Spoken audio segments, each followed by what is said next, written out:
चलो आझाद मैदान अशी घोषणा देत व गावोगावी मराठ्यांमध्ये जागृती करत सध्या मान तालुक्यातील प्रत्येक गावामध्ये मराठा क्रांती मोर्चाचा जागृती रथ फिरत आहे। सोबतच या रथामध्ये छत्रपती शिवाजी महाराज यांची पालखी सुद्धा आहे।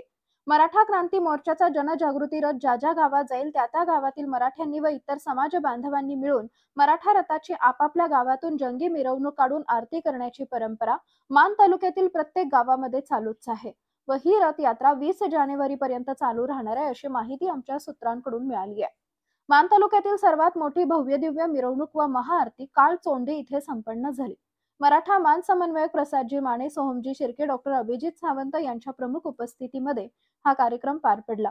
यावेळी गुलाब माने, भानुदास माने, बाळासाहेब माने, रावसाहेब कुंभार, पांडुरंग माने, कुमार माने, गणेश माने, राजकुमार तिवाटणे, रमेश चव्हाण, बापूसाहेब मंडले, दत्तात्रय गोडसे, बच्चन जगताप, शिवाजी जाधव, चंद्रकांत धुमाळ, राजू ढोकळे, प्रभाकर सावंत, धनंजय माने, मारुती माने, सर्जेराव माने, लक्ष्मण माने, नाथा माने, प्रकाश पवार सर्व समाजातील मान्यवर उपस्थित होते। सध्या मान तालुक्यातील मराठी आरक्षण व रथ मराठा मधील जनजागृती पाहता मान तालुक्यामधून लाखोंच्या संख्येने मराठे मुंबई आझाद मैदानावर निघणार आहेत असेच एकंदरीत वातावरण आहे। मित्रांनो, आपण ही बातमी पाहत होता तुमच्या सर्वांच्या हक्काच्या मानदेश न्यूज या YouTube चॅनलवरती। जास्तीत जास्त मराठा बांधवांनी आपल्या हक्काच्या मानदेश न्यूज या YouTube चॅनलला सबस्क्राइब करा, लाईक करा व व्हिडिओला जास्तीत जास्त शेअर करा। धन्यवाद।